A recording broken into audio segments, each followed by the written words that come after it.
In the years that I have worked as a human resources practitioner, I've realized that most people usually come to us when there is firing to be done. And people don't understand the processes that go before you get to the end of firing a person. As a small business person, what are the things that you think need to be ticked off before you just go and fire a person and then they need your services to come and help them with CCMA, which most people that they only call you because there's CCMA cases. What are the little tick things that they must remember as a business that if I start this and I'm hiring my first employee, these are the things that I need to have in place? I think it probably comes to another point where there is a lacking within small business. We must remember that small business is run by business owners who have limited funds, and any small business is really pressured by the need for cash flow. So budget is always a constraint, and time is obviously also a constraint where, as we said, business owners are really caught up with a heap of other priorities that they need. They cannot devote to themselves solely to setting up HR systems. So many times HR systems, and under HR systems I would include things like policies and procedures, are sorely lacking because of the time and because of the cost of developing these things.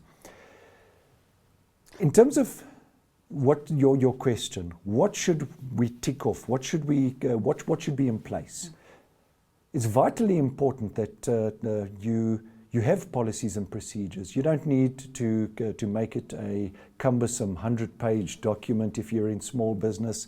The law specifically makes accommodation for the fact that they can be more accommodating in terms of some of the things that need to be done within small business. So typically, I would say that you need a policy and procedure.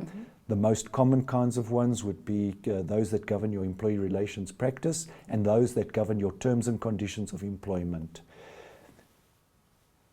In relation to the other question that you posed around specifically the issue of what happens when eventually you come to having to dismiss somebody. Yes. I do find that one of the other problems within the organization, and specifically small business, is there is an insecure level of knowledge around the procedures really to manage staff from a disciplinary perspective or from a grievance perspective for that matter too. I paint them with exactly the same kinds of brushes. Discipline typically happens where you have general employee naughtiness. As long as you have people, you will have the odd occurrence of naughtiness. It's as natural as breathing air, unfortunately. So from a perspective of misconduct, it happens within the organization, and a business owner doesn't have the level of knowledge necessarily to comfortably deal with a situation like that. If it is a fairly uncomplicated, simple matter, like changing a work habit, somebody comes late for work, that's an easy one.